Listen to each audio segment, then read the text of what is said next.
It's Friday, April 4th, and here are the leading success stories for this week. In Kentucky, the Goldwater Institute reports that, overriding the veto of Governor Beshear, the legislature passed legislation that eliminates a broad range of discriminatory policies that waste taxpayer money and transform college campuses into centers of ideological activism. Legislators also overrode the governor's veto of legislation that ends judicial deference to government agencies' interpretations of laws and regulations. And now a message from the Mackinac Center. In 2018, out-of-state millionaires attempted to put in place stringent minimum wage hikes and mandatory paid sick leave laws here in Michigan. These were nearly impossible for many small businesses, nonprofits, and emergency service providers to comply with, and would have destroyed their livelihoods. In a bipartisan manner, lawmakers adopted and then amended those laws. But in 2024, the Michigan Supreme Court put the previous unworkable laws into place. This caused widespread concern among businesses and charities. But the only way to change the law was for Democrats and Republicans to agree to do so. The Mackinac Center launched a massive marketing campaign to highlight the potential job losses and increased costs these laws would impose.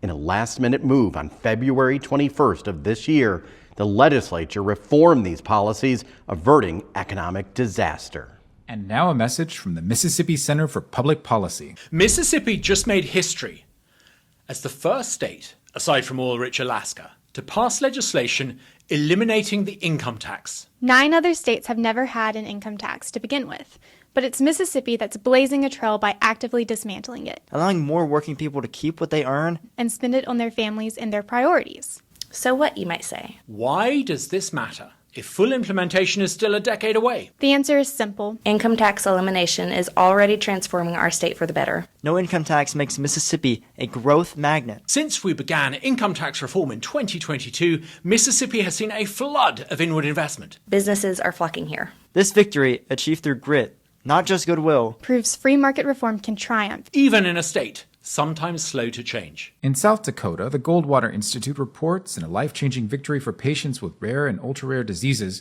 Governor Roden signed the Right to Try Individualized Treatments Act, a move which allows suffering patients to work directly with their physician to safely seek the most groundbreaking of investigational personalized care options. In Virginia, the Virginia Institute for Public Policy reports that the governor signed a bill that bars the state from unnecessarily requiring a college degree for state jobs. And nationwide, the Pelican Institute and Liberty Justice Center report a major win for free speech, as the Securities and Exchange Commission announced that it was dropping its defense of a controversial climate rule that imposed sweeping new disclosure requirements on corporations. Thanks to those who sent in their highlights. And if you'd like to be featured next week, send me an email with your latest success story. We'll see you next time.